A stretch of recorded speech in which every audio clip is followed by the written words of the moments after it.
Bismillahirrahmanirrahim. Assalamualaikum warahmatullahi wabarakatuh. Halo teman-teman semua, kembali lagi bersama saya Muhammad Ali Maskur. Oke, jadi di sini saya ingin membuat video tentang materi akidah akhlak di MA. Jadi materi ini itu membahas tentang sikap musyawah, tawasud, ukhuwah, terus kolaboratif, fastabiqul khairat, optimis, dinamis, serta etika dalam berorganisasi dan bekerja. Jadi video ini itu untuk memenuhi tugas mata kuliah akidah akhlak di MA. Nah, oke. Jadi kita langsung saja kita bahas materi ini satu persatu. Nah, teman-teman, di zaman ini kita hidup di tengah-tengah masyarakat yang penuh dengan persaingan, perbedaan pendapat, tantangan teknologi, dan berbagai masalah sosial. Sebagai seorang muslim, kita itu tidak boleh hanya pintar secara ilmu pengetahuan saja, tetapi kita harus memiliki akhlak dan sikap yang mulia. Nah, di video ini kita akan membahas secara mendalam tentang sikap-sikap itu tadi. Nah, materi ini itu sangat penting dan relevan bagi teman-teman semua yang aktif di berbagai kegiatan organisasi. Nah, karena organisasi itu bukan hanya soal jabatan atau kegiatan semata, tetapi juga tempat kita melatih diri menjadi insan yang berkualitas, berakhlak, dan bermanfaat bagi agama, bangsa, dan umat. Oke, kita bahas satu persatu. Check it out. Oke, kita masuk yang pertama, yaitu musawah atau persamaan derajat. Jadi musawah itu berasal dari kata sawa yang berarti sama atau sejajar. Nah, sikap musawah adalah sikap yang mengakui dan menghargai bahwa di hadapan Allah Subhanahu wa Ta'ala semua manusia itu memiliki derajat yang sama dengan sebagai hambanya. Tidak ada yang lebih tinggi atau lebih rendah hanya karena faktor keturunan, kekayaan, jabatan, warna kulit, atau suku atau bangsa. Nah, jadi Rasulullah SAW itu memberikan contoh nyata. Nah, beliau itu memperlakukan seorang budak hitam bernama Bilal bin Robah dengan penuh hormat. Bahkan Bilal itu menjadi seorang muazin pertama di Masjid Nabawi. Nah, ini menunjukkan bahwa Islam itu sangat menentang sikap diskriminasi dan superioritas. Nah, musawah ini itu mengajarkan kita untuk rendah hati, tidak sombong, dan menghargai setiap orang sesuai kapasitasnya. Nah, yang kedua itu ada sikap tawasud atau moderat. Nah, tawasud ini adalah sikap pertengahan, sikap yang tidak ekstrim ke kanan berlebihan dan tidak ekstrim ke kiri secara kekurangan. Nah, Islam adalah agama wasatiyah atau moderat. Nah, sikap ini itu mengajarkan kita untuk selalu mencari keseimbangan dalam segala hal, dalam beribadah, dalam berpikir, berinteraksi, dan menyelesaikan masalah. Nah, tawasud ini menghindarkan kita dari fanatisme buta atau sikap liberal yang kebablasan. Nah, yang ketiga ini ada ukhuwah atau persaudaraan. Nah, ukhuwah ini adalah ikatan hati yang sangat kuat di antara sesama muslim. Nah, persaudaraan ini itu meliputi saling mencintai, saling mendorong, saling melindungi, dan saling menasihati dalam kebaikan. Nah, ada tingkatan ukhuwah. Nah, yang pertama itu adalah ukhuwah Islamiyah, persaudaraan seiman, terus ukhuwah watoniyah, persaudaraan sebangsa, dan ukhuwah basyariah atau persaudaraan sesama manusia. Nah, intinya seorang muslim itu tidak boleh membiarkan saudaranya dalam kesulitan. Nah, terus selanjutnya ada sikap kolaboratif. Sikap kolaboratif ini adalah sikap bekerja sama secara aktif. Nah, bahu-membahu, saling melengkapi kekurangan masing-masing, bukan bekerja sendiri-sendiri atau saling bersaing secara tidak sehat. Nah, melainkan menciptakan sinergi agar hasil yang dicapai jauh lebih besar daripada kerja secara individual. Nah, terus yang kelima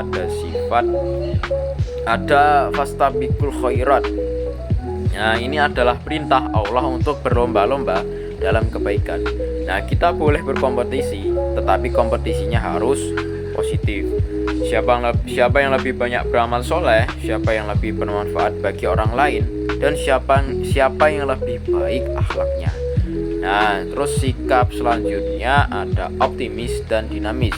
Optimis adalah sikap berpikir positif, selalu yakin akan pertolongan Allah, dan lihat peluang di balik setiap tantangan.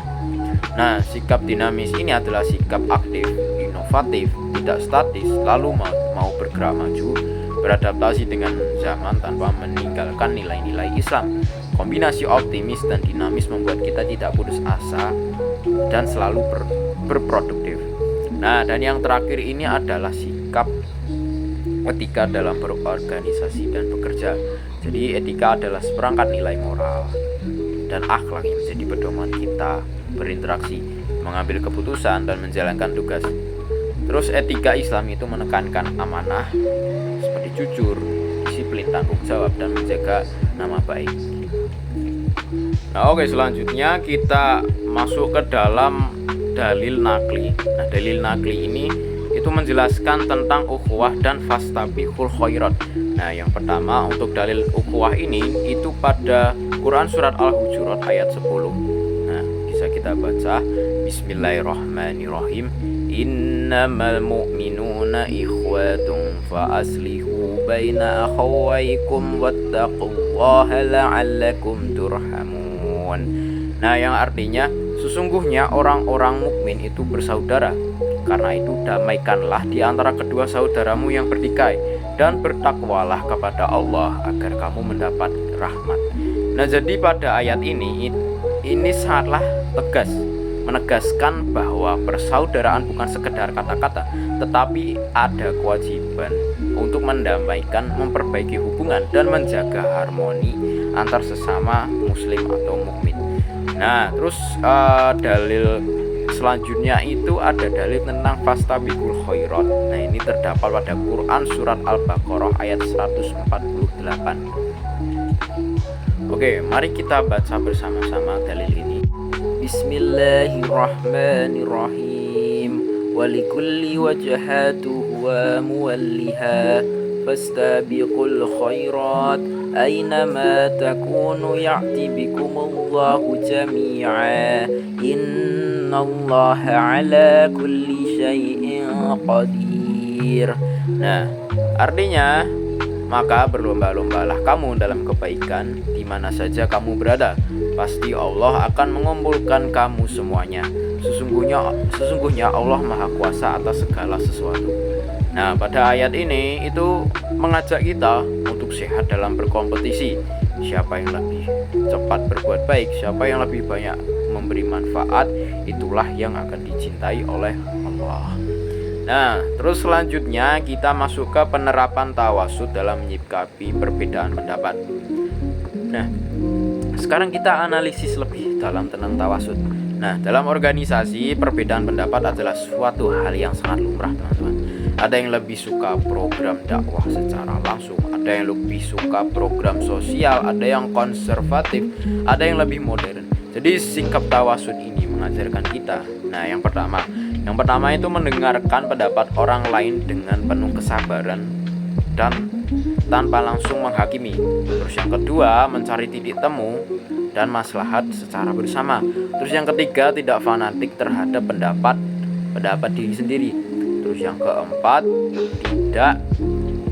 tetap menjaga ukhuwah meskipun pendapat kita berbeda dengan orang lain. Terus yang kelima itu menggunakan dalil, data, dan musyawarah untuk mengambil keputusan terbaik. Nah, contoh nyatanya bagaimana? Ketika ada perdebatan tentang format acara pengajian, ada yang ingin offline besar-besaran, ada juga yang ingin hybrid supaya lebih luas jangkauannya. Jadi sikap tawasud adalah menggabungkan kedua ide tersebut menjadi acara hybrid yang tetap memperhatikan protokol kesehatan dan kenyamanan semua pihak. Dengan begitu, tidak ada yang merasa dikalahkan dan hasilnya lebih optimal. Nah, terus kita masuk ke materi contoh kolaboratif dan optimis dalam kegiatan organisasi madrasah. Nah, mari kita lihat contoh secara nyata. Nah, oke teman-teman, kita masuk ke contoh kolaboratif. Nah, ketika ada madrasah akan mengadakan acara hari santri. Nah, OSIS itu bertugas sebagai pengurus acara inti, terus rohis, pengurus kajian dan pembacaan sholawat. Nah, siswa lain seperti kelas 12 itu mengurus dekorasi dan dokumentasi. Sementara kelas 11 itu akan mengurus konsumsi dan kebersihan. Nah, semua itu akan bekerja sama, saling mengingatkan, saling membantu, dan hasilnya acara itu akan berjalan lancar, tertib, dan memberikan kesan mendalam bagi seluruh peserta. Nah, contoh lain pada optimis dan dinamis. Nah, kita ingat-ingat pada masa pandemi kemarin, nah, hampir semua kegiatan offline itu kan dilarang. Banyak organisasi yang lesu dan berhenti beraktivitas. Namun ada sekelompok pengurus yang tetap optimis. Mereka itu berkata, ini bukan akhir, tapi kesempatan baru. Nah, mereka lalu membuat kajian online rutin, penggalangan dana digital untuk yatim, webinar motivasi, dan bahkan lomba-lomba secara virtual itu dilakukan. Mereka itu sangatlah dinamis. Nah, cepat belajar teknologi, dan akhirnya organisasi mereka itu justru semakin dikenal luas. Ini bukti bahwa sikap optimis dan dinamis itu mampu mengubah tantangan menjadi peluang. Nah, selanjutnya kita masuk ke dalam materi kode etik sederhana berbasis nilai Islam. Nah, kode etik ini itu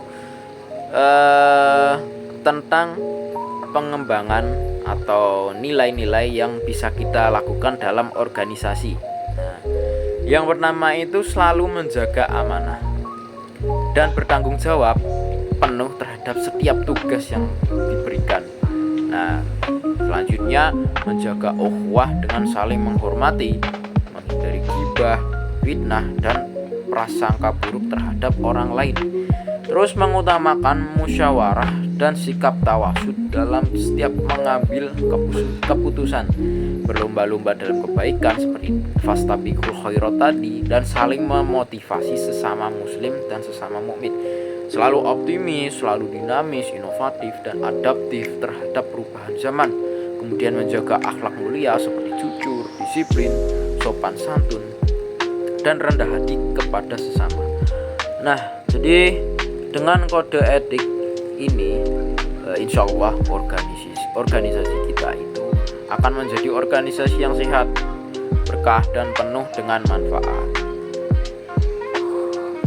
Nah, oke teman-teman, jadi di penghujung video ini, jadi kita bisa simpulkan bahwa sikap tawasud, musamah, ukhuwah, kolaboratif, dan fastabiqul khairat, optimis, dinamis, dan etika yang tinggi bukanlah pilihan, melainkan keharusan bagi kita sebagai generasi penerus, itu untuk selalu menerapkan nilai-nilai ini dalam kehidupan sehari-hari, baik di madrasah, baik di kehidupan kampus sebagai mahasiswa, di organisasi, di masyarakat luas.